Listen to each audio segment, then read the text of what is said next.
CPIM CITU Kailashahar মহকুমা কমিটির উদ্যোগে ৯ দফা দাবির ভিত্তিতে বৃহস্পতিবার দুপুরবেলা কৈলাসহর মহকুমা শাসক কার্যালয়ে একটি ডেপুটেশন দেওয়া হয়। এদিনের এই ডেপুটেশনে উপস্থিত ছিলেন সিপিআইএম জেলা কমিটির সম্পাদক কৃষ্ণেন্দু চৌধুরী, সিপিআইএম কৈলাসহর মহকুমা কমিটির সম্পাদক বিশ্বরূপ গোস্বামী, অঞ্জন রায় থেকে শুরু করে অন্যান্য নেতৃত্বরা উপস্থিত ছিলেন।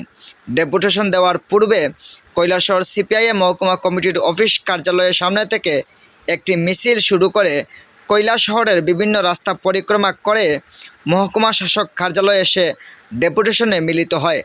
এই ৯ দফা দাবিগুলির মধ্যে উল্লেখযোগ্য দাবি হলো এমজিএন রেগা প্রকল্প সহ শ্রমিকদের নিম্নতম মজুরি ৬০০ টাকা করতে হবে, বর্ধিত বিদ্যুৎ মাশুল অবিলম্বে প্রত্যাহার করতে হবে সহ আরও ইত্যাদি দাবিতে এদিনের এই ডেপুটেশন দেওয়া হয়।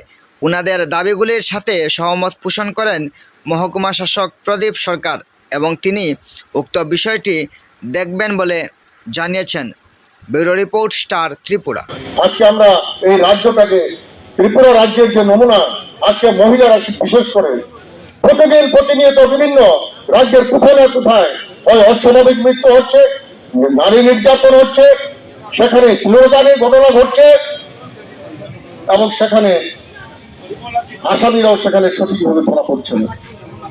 মহিলারা আজকে রাস্তায় বেরোতে ভয় পায়, চুরি ডাকাতি ছিনতাই প্রকাশ্য দিনের বেলা হচ্ছে। বিশেষ করে আমাদের কৈলাসহরে আমরা কি দেখছি, কৈলাসহরবাসী আমরা শহরের বুকে, আপনারা দেখেছেন, সবাই জানেন, বেশ কিছুদিন ধরেই বিভিন্ন বাড়ি ঘরে দিনের বেলা সব লুটপাট করে নিয়ে যাচ্ছে।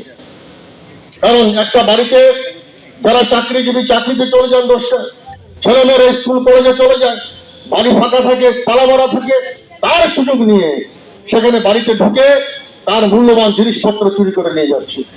এটা তো আমাদের রাজ্যে ছিল না। একদিকে বলছেন নেশামুক্ত ত্রিপুরা, আর নেশায় নিমজ্জিত হচ্ছে আমাদের ত্রিপুরা রাজ্য এবং সমস্ত নেশাকারীরা হচ্ছে কারা? সেই বিজেপির কর্মকর্তারা।